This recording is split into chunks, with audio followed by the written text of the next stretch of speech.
اسمي فاطمة زعرور، حكواتية. بلشت بهيدا المشوار من حوالي 10 سنين. هلأ الأكيد إن أنا من الطفولة ميالة للمسرح، والأكيد أكتر إني مفتونة بالحكايات.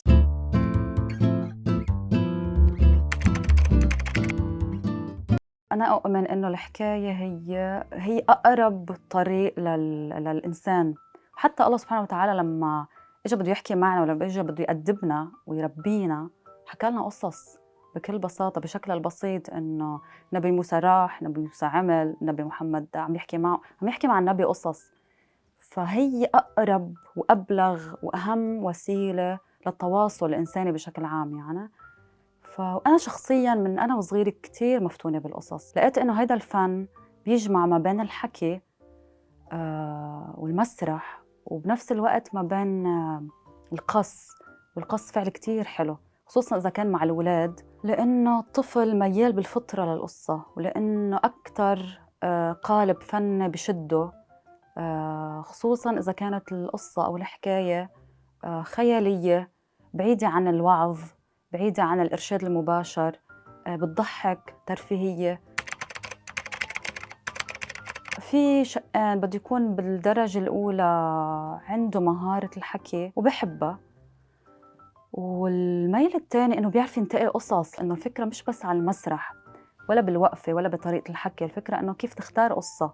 بده يكون كتير بيفهم الولد، وبده يحترمه، بده يعطي جهد لهيدا المجال. إنه ما بيكفي إنه إيه ولد شو حيعرفه بضحك عليك بكلمتين، أبداً. بده يعطي جهد للمادة اللي عم بيحضرها، لطريقة الحكي اللي عم يحكيها. الحكاية بدها تكون معدة بطريقة تدهش الولد وتشده، وعادة من أول جملة يا بينشد الولد يا ما بينشد. وما في ولد بمل إذا الحكاية حلوة، إذا الحكاية بتشد. إذا ولد مل معناتها المشكلة بالحكاية أو بالعوامل اللي حوالين الحكاية، مثل الصوت، مثل المكان، إذا في مشتتات. عادة الحكواتي هو منبع حكايته من التراث، ممكن من القصص المكتوبة يحولها لحكاية، بس عادة من التراث الشعبي. بيروح على التراث بينقي منه الحكايات وبعدل فيها، بظبطها وبيطلع بيحكيها. بس أنا ما قدرت اكتفي بهيدا الخيار إني بس اختار قصة. كان الأساس عندي إني أصنع قصة، وهون حبيته لهيدا المجال وقررت إني كفي فيه. وإلا بس إني اختار حكاية شعبية وعدلها وظبطها بما يتناسب مع معاييرنا التربوية والدينية، لقيت إنه هيدا الشيء مش كافي بالنسبة إلي.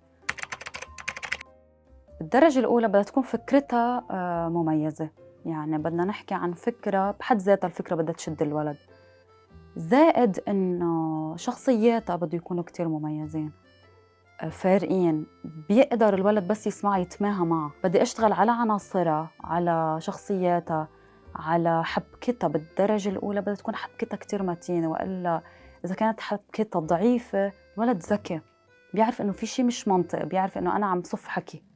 قد ما كان طريقتي بالحكي كتير حلوة.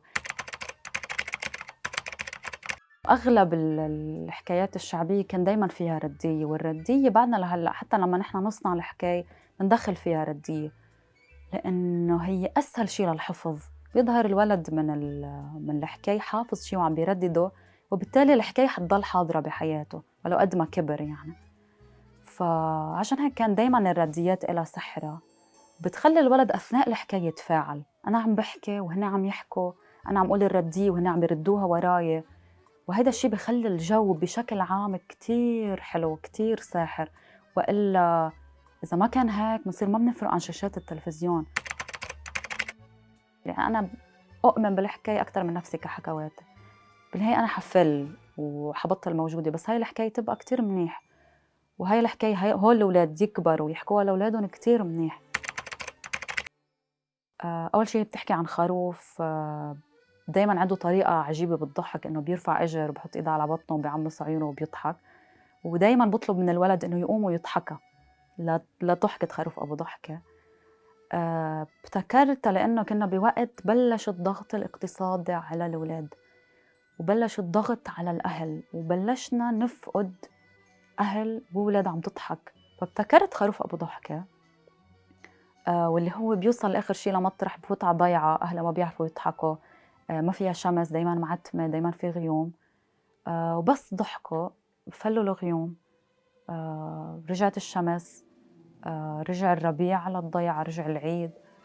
فكنت أختمها وأقول لهم إنه بس تحسّوا قلوبكم عتّمت، بس تحسّوا في كتير حزن حواليكم، اضحكوا ضحكة خروف أبو ضحكة، وتأكدوا إنه قلبكم كمان حيضحك.